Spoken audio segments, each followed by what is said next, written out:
Karibol. Alright, so, ayun, medyo, ano lang tayo ngayon, medyo may trangkaso. Alright. So, sa video na to, gusto ko lang i-share yung, nagbabasa ako ng Srimad Bhagavatam. Meron lang gustong i-share sa inyo. Meron akong nakitang verse dito, napakagandang verse. Ito ay, First Canto, Chapter 5, Text 10. Wait lang Ayan, Text 10. Basahin natin yung Sanskrit para kompleto. Alright, ito. Nayad vachas chitra padam hariryaso jagat pavitram pragrinita karhichit tadvayasang tirthan ushanti manasa nayatrahangsa niramanti ushiksayaha. Alright, so this is a first canto ng Srimad Bhagavatam, chapter 5, text 10.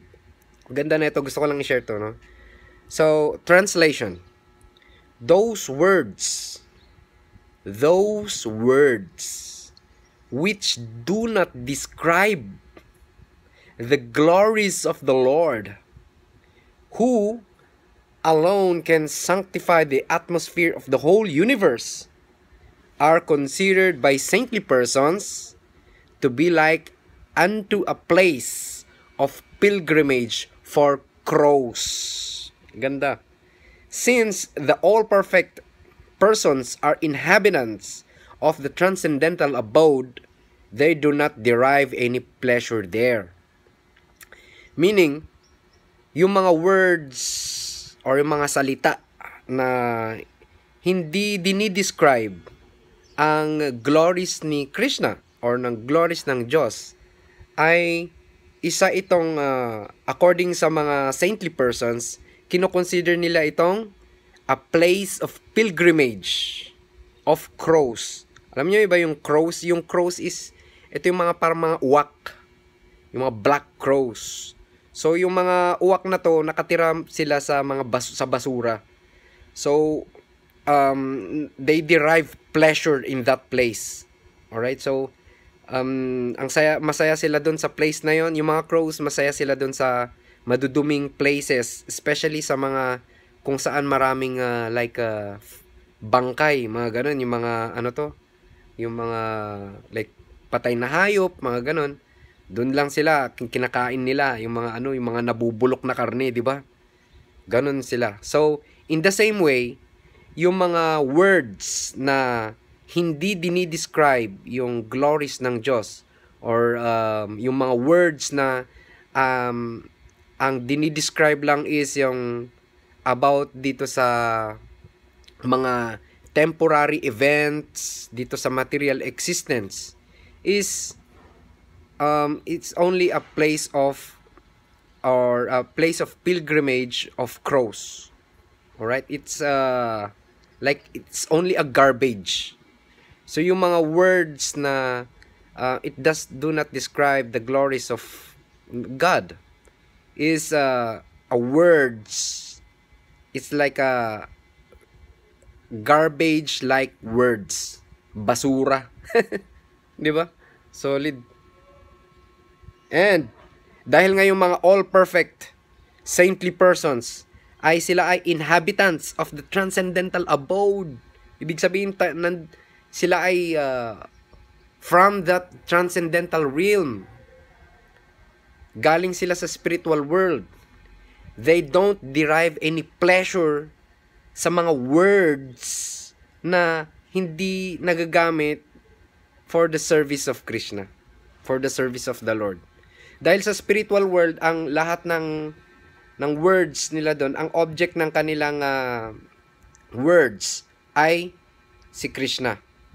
They always glorify God. Pero yung mga words dito sa material existence is it only describe yung mga temporary events like buhay ng ibang tao, mga ganun. Buhay ng ibang tao, di ba? Ano pa ba? Mga temporary events, ano pa? mga news, mga pangyayari, na which are all temporary lang. Wala siyang connection sa transcendental reality and the transcendental nature ng soul. So, ganun. So, yung mga words na yon is only a pilgrimage of cross. It's like a place of, like garbage. Basura lang. Di ba? So, ulit ang ganda na itong Srimad Bhagavatam. Meron pa akong nabasa dito na verse. So, sa next video, i-share ko sa inyo. Ayun, so medyo masamang pakiramdam ko ngayon. Ayun. Pero uminom na ako ng gamot. Biojasic. Tama ba yung ininom ko? Baka mamaya lalo lang pala Ito, binigyan ako ng gamot eh. Oh. Tapos, si Prabhu yata. Yung aking katukayo, Jai Govinda. Kami ng, anong tawag doon?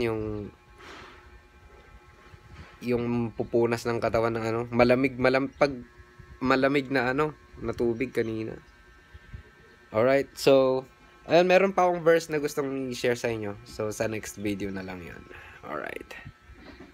Sana gumaling tayo. Uy! Guru Purnima pala bukas. Alright, Sunday. Guru Purnima. So, hopefully, tignan natin kung anong, nila, program. So, invited po kayo doon sa aming Sunday program. Bukas yun. So, ano bang date ngayon? Sorry, hindi ko alam date ngayon. 21 ba bukas? Alright, July 21. Ayan, so, I'm not sure. Check nga natin. Or sigurado. Nakikita ba dito? Ayun, July 31 nga. Nawala. Paano bumalik? Ayun. Ayun, July 31, bukas Sunday, Guru Purnima, invited po kayo lahat. So, it is a glorification of our Gurudev and especially si Vyasadev. Okay, the author of the Srimad Bhagavatam. Alright? So, ayun, kita ulit sa susunod na video. Radhe Radhe.